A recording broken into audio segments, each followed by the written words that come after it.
पिछले 2 साल से मिडिल ईस्ट के अंदर जंग छिड़ी हुई थी जो अभी भी ख़त्म नहीं हुई है। यूक्रेन और रशिया के बीच जंग चल रही थी और अब भारत और पाकिस्तान के बीच जंग शुरू हो चुकी है और तनाव यहाँ पर भी बहुत ज़्यादा बढ़ता जा रहा है। हर शाम के साथ पाकिस्तान की तरफ से भारत के ऊपर हमले होते हैं, लेकिन भारत उसको नाकाम कर देता है। आप लोग शायद अब तक सुन चुके होंगे कि रात भी, ये जो रात गुजरी है, इस रात भी पाकिस्तान ने भारत के ऊपर ड्रोन और मिसाइल अटैक किया था और काफ़ी सारे ड्रोन एक साथ छोड़े गए थे, जिसको भारत ने मुंहतोड़ जवाब देते हुए सबको मार गिराया। दरअसल ऐसा कहा जा रहा है कि पाकिस्तान ने हमास वाली टेक्निक का इस्तेमाल किया। हमास एक साथ बहुत सारे ऐसे ड्रोन छोड़ता है इजराइल की तरफ जो बिल्कुल सस्ते होते हैं, जो ज़्यादा ख़तरनाक नहीं होते हैं। पहले बहुत सारे एक साथ ऐसे ड्रोन छोड़ता है ताकि जो एयर डिफेंस सिस्टम है सामने वाले देश का, वो थोड़ा सा कंफ्यूज हो जाए। उसके बाद बीच में मिसाइल छोड़ी जाती हैं, फिर कुछ ऐसे फुस वाले ड्रोन छोड़े जाते हैं ताकि जो एयर डिफेंस सिस्टम है उसको समझ ना आए कि किसको मारना है किसको नहीं मारना है। कुछ ऐसी ही टेक्निक ईरान ने भी अपनाई थी। जब इसराइल के ऊपर ईरान ने मिसाइल हमले किए थे तो उससे पहले बहुत सारे ड्रोन छोड़े थे, तो उन ड्रोन्स को मारने के चक्कर में ही बहुत सारा पैसा बर्बाद कर दिया था इसराइल ने अपने एयर डिफेंस सिस्टम से मिसाइलें छोड़कर। तो पाकिस्तान ने भी यही टेक्निक अपनाई कि पहले सस्ते से ड्रोन भेजे ताकि जो हमारा एयर डिफेंस सिस्टम है भारत का, वो उनको मारे और इसी बीच फिर हम मिसाइल छोड़ देंगे जो मिसाइलें भारत के अंदर जाकर गिरेंगी। लेकिन माशाअल्लाह अल्हम्दुलिल्लाह हमारा जो एयर डिफेंस सिस्टम है वो कहीं पर भी मात नहीं खाया। पाकिस्तान ने बहुत सारे ड्रोन छोड़े, फिर मिसाइलें छोड़ी, फिर ड्रोन छोड़ दिए, लेकिन सभी को चुन चुनकर हमारे एयर डिफेंस सिस्टम ने मार गिराया। पंजाब, राजस्थान, जम्मू कश्मीर, इन तमाम जगहों पर लगातार पाकिस्तान की तरफ से ड्रोन और मिसाइलें भेजी गई, लेकिन हर जगह पर हमारा एयर डिफेंस सिस्टम मौजूद था, सबको मार गिराया। आईपीएल का मैच चल रहा था हिमाचल प्रदेश के अंदर धर्मशाला में, उस मैच को भी रद्द कर दिया गया। अचानक से बीच मैच में ही ब्लैकआउट कर दिया। जो फ्लड लाइट जलती हैं उनको अचानक से बंद कर दिया गया और सबको एक एक करके खिलाड़ियों को मैदान से बाहर लाकर उनके होटल पहुंचाया गया। फिलहाल पाकिस्तान हमले जारी रखेगा, ये तो सच है। पाकिस्तान ऐसे खामोश नहीं बैठेगा क्योंकि भारत ने पाकिस्तान को वो चोट दी है जो पाकिस्तान बिलबिला उठा है। देखिए, खबरें तो बहुत सारी चल रही हैं। पाकिस्तान ने जब ड्रोन और मिसाइल अटैक किया तो उसके बाद भारत ने भी पलटवार करते हुए लाहौर पर हमला कर दिया। उसके बाद इस्लामाबाद में भी धमाकों की आवाज़ें सुनाई दी हैं। हालांकि भारत ने पाकिस्तान के ऊपर ये जो हमला किया, इसकी अभी तक ऑफिशियली जानकारी भारतीय सेना की तरफ से नहीं दी गई है, लेकिन पाकिस्तान ने जो हमला किया था और उस हमले को हमारे एयर डिफेंस सिस्टम ने नाकाम कर दिया, बाकायदा इसकी जानकारी भारतीय सेना की तरफ से दे दी गई है। तो जब तक कोई ऑफिशियली जानकारी नहीं आती है भारतीय सेना की तरफ से, तब तक किसी भी बात को सच ना माने। जब ऑफिशियली स्टेटमेंट हमारी सेना जारी करे तभी आप उस पर यकीन करें। फिलहाल भारतीय सेना ने जो स्टेटमेंट जारी किया था उसमें यह भी बताया गया कि हमने पाकिस्तान के 2 JF-17 और एक F-16 लड़ाकू विमान को मार दिया। F-16 ये कोई छोटा मोटा लड़ाकू विमान नहीं है, इसका नाम आपने बहुत बार सुना होगा मिडिल ईस्ट की जंग के दौरान हमारी वीडियोस में। F-16 विमान अमेरिका का है जिसका इस्तेमाल इजराइल करता है। पाकिस्तान के पास भी अमेरिका का F-16 विमान है, लेकिन उसको भी भारतीय सेना ने दावा किया है कि हमने मार गिराया। साथ ही साथ एक पायलट पाकिस्तान का, वो भी जैसलमेर के अंदर हमारे कब्जे में आया है। हालांकि उसकी पहचान अभी उजागर नहीं की गई है, लेकिन ये जो एयरक्राफ्ट क्रैश हुआ इसमें पाकिस्तान का एक पायलट पकड़ा गया है। वायुसेना के अलावा भारतीय नेवी ने भी कराची के पोर्ट पर तबाही मचा दी और ये बात बिल्कुल कंफर्म है।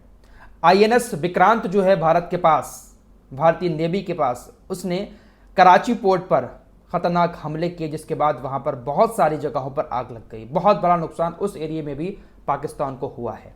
फिलहाल भारत पाकिस्तान को एक बहुत बड़ी चोट इस बार दे रहा है। हालांकि पाकिस्तान पलटवार कर रहा है, लेकिन पाकिस्तान अपने हमलों में कामयाब नहीं हो पा रहा है। कल भी हमले किए और परसों रात भी हमले किए। ऑपरेशन सिंदूर के बाद 2 रातें गुजरी हैं और दोनों रातों में पाकिस्तान की तरफ से हमले किए गए हैं, लेकिन हमारा जो S-400 है एयर डिफेंस सिस्टम, उसने सभी हमलों को नाकाम कर दिया है। इसके अलावा जो आसिम मुनीर हैं, पाकिस्तानी सेना प्रमुख, कहते हैं कि इन्हीं के इशारे पर सब कुछ चलता है, पाकिस्तान की सत्ता भी इन्हीं के इशारे पर चलती है। लेकिन खबरें हैं कि इनको भी पद से हटा दिया गया है। हालांकि अभी तक ऑफिशियली स्टेटमेंट नहीं आया है, लेकिन इनकी जगह ये जो आपको शख्स दिखाई दे रहा है दूसरा, इसको सेना प्रमुख बना दिया गया है। साथ ही साथ इमरान खान के समर्थक जो हैं वो भी सड़कों पर उतर गए हैं, क्योंकि बहुत सारे ड्रोन अटैक भी हुए हैं पाकिस्तान के अंदर। अब कुछ पाकिस्तानी वीडियो पर आकर कमेंट कर रहे हैं, मैंने देखा, क्योंकि पाकिस्तानी बहुत ज़्यादा इंडियन यूट्यूबर्स को देख रहे हैं कि भाई हमारे यहाँ पर कहीं कुछ नहीं हुआ है, ऐसा नहीं हुआ है, वैसा नहीं हुआ है। लेकिन कुछ पाकिस्तानियों की वीडियोस भी सोशल मीडिया पर वायरल हो रही है, जहाँ पर वो खुलकर बात कर रहे हैं कि भाई डरने की क्या बात है, हम नाकाम हो रहे हैं, भारत हमारे यहाँ पर मिसाइलें गिरा रहा है, हमारे एयर डिफेंस सिस्टम उनको नहीं रोक पा रहे हैं। कुछ पाकिस्तानी सच दिखा रहे हैं वहाँ से, और वाकई में ये हकीकत है। बहावलपुर में जो हमला हुआ था उसकी तो लाइव तस्वीरें सभी जो वहाँ पर न्यूज़ चैनल उन्होंने दिखाई, किस तरीके के हालात वहाँ पर पैदा कर दिए भारतीय वायुसेना ने। एयर डिफेंस सिस्टम काम नहीं कर पाया पाकिस्तान का वहाँ पर भी। ये बात सच है कि हर देश की मीडिया, हर देश का सोशल मीडिया यूज़र अपने देश की बड़ाई करता है, लेकिन सच्चाई को भी कबूल करना चाहिए। पाकिस्तान की मीडिया भी अपनी ताकत दिखा रही है कि देखिए हमारा देश पाकिस्तान भारत को कैसे नाको चने चबा रहा है, लेकिन हकीकत इसमें कुछ नहीं है। मैं यहाँ भारत के अंदर हूँ और अल्हम्दुलिल्लाह भारत के अंदर पाकिस्तान की सेना ने अभी तक कोई भी हमला नहीं किया है, सारे हमलों को नाकाम कर दिया गया है। हाँ, पुंछ के अंदर या कुछ बॉर्डर एरिया में गोलीबारी करके पाकिस्तान की सेना आम लोगों को निशाना ज़रूर बना रही है, लेकिन भारत ने जो हमले किए हैं वो मिसाइलें पाकिस्तान के अंदर जाकर गिरी हैं। एयर डिफेंस सिस्टम ने पाकिस्तान के काम नहीं किया है।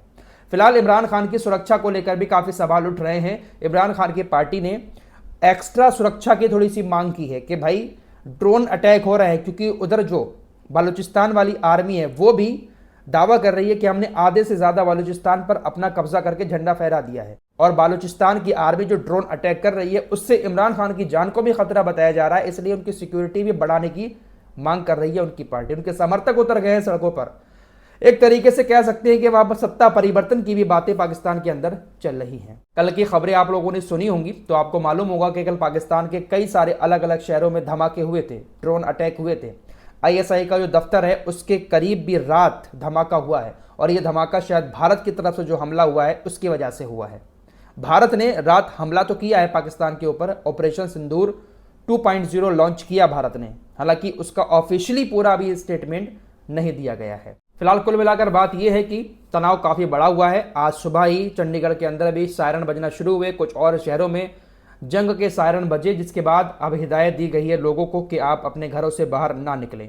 रात भी कई सारे शहरों में ब्लैकआउट हुआ था। ये जंग का माहौल चल रहा है, तो ऐसे में अगर कोई भी इंस्ट्रक्शन प्रशासन की तरफ से मिलता है तो उसको फॉलो ज़रूर करें। ब्लैकआउट का अगर इंस्ट्रक्शन मिलता है तो ब्लैकआउट करें, क्योंकि ये बात हकीकत है कि पाकिस्तान की तरफ से हमले किए जा रहे हैं, और पाकिस्तान तब तक करता रहेगा जब तक उसके पास जो भी बची कुची ताकत मौजूद है।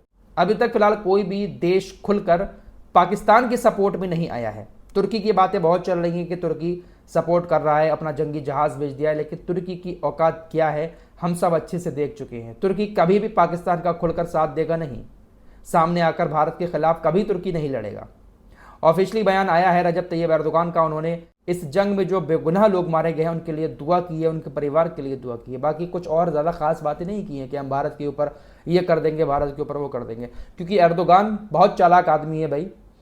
फ़िलिस्तीन के अंदर आज तक खुलकर सामने नहीं आया, तो पाकिस्तान के लिए भारत के सामने कैसे आ जाएगा। बस बड़बोली बातें शायद बैठकर वहाँ से करता रहेगा, लेकिन हिम्मत नहीं है भारत के खिलाफ आकर लड़ाई लड़ने की। भारत से टकराने की जरूरत रजब तैयब एर्दोगान कभी नहीं कर सकते। फिलहाल लेटेस्ट अपडेट के लिए चैनल को सब्सक्राइब करके रखें। मिलते हैं एक और नई वीडियो के साथ, तब तक के लिए अपना ख्याल रखिएगा। अल्लाह हाफिज़।